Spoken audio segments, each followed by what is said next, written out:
Independence in the kitchen is often something that is overlooked in a person with a visual impairment's life. It can become frustrating or a scary environment, but within this video I'll strive to highlight that it doesn't have to be, and there are many tips and tricks you can adopt and tools and implements you can try that can make things easier. Let's go through some basic rules of the kitchen that many people with visual impairments have adopted to ensure the kitchen becomes a safe, calm environment. The BBC highlighted some great tips for cooking with a visual impairment after a US MasterChef contestant named Palette reached the final. Idea 1. Learn your kitchen and ensure that everything goes back where it came from.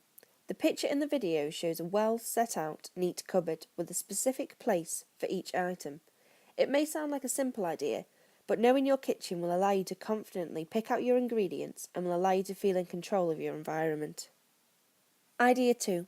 As people with visual impairments have lost their visual clues of knowing when things are done, you can adopt other methods, such as using timers, smell, or even your hearing. The picture shows a basic timer that has increments of 5 minutes. These can easily be adapted by using tactile markers or 3D pens. This will easily allow you to figure out how long you have to set it for. Palette, the blind cook from MasterChef, stated you can hear when a sponge cake is done when it stops fizzing, but I wouldn't trust this as your only method of knowing when your victorious sponge cake is done. Idea 3. Mark up your cooker, microwave, or anything you have to work out temperature dials on. Using tactile marking will allow you to easily figure out what temperature you need within a recipe. The picture in the video shows tactile markings being used on a cooker to highlight the different levels of temperature.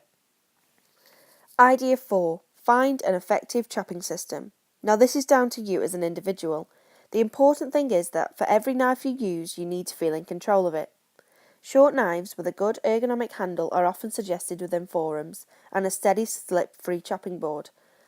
This takes a lot of practice too. Just take your time and you will figure out what the best system is for yourself. If somebody has some useful vision or low vision, consider using contrasting chopping boards that highlight the food you are cooking with. The picture in the video shows a chopping board with a knife attached for added safety. This further highlights that there are solutions out there for every kitchen task.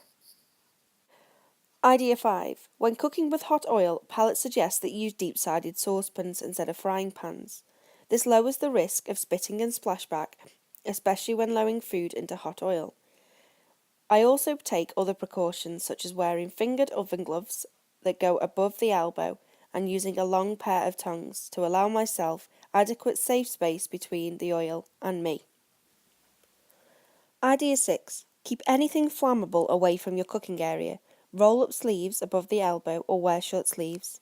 And also be mindful of where you place tea towels or oven gloves. Designate places for these and ensure you keep to it. Idea 7. Place pans onto the stove correctly before turning on the burner. This will give you confidence that you've correctly placed the pan before any fear of heat is involved. It's all about making things simple and safe, and a lot of these ideas are adopted by most people in the kitchen, not just anybody with a visual impairment. Idea 8. Use talking gadgets such as talking thermometers, scales and timers.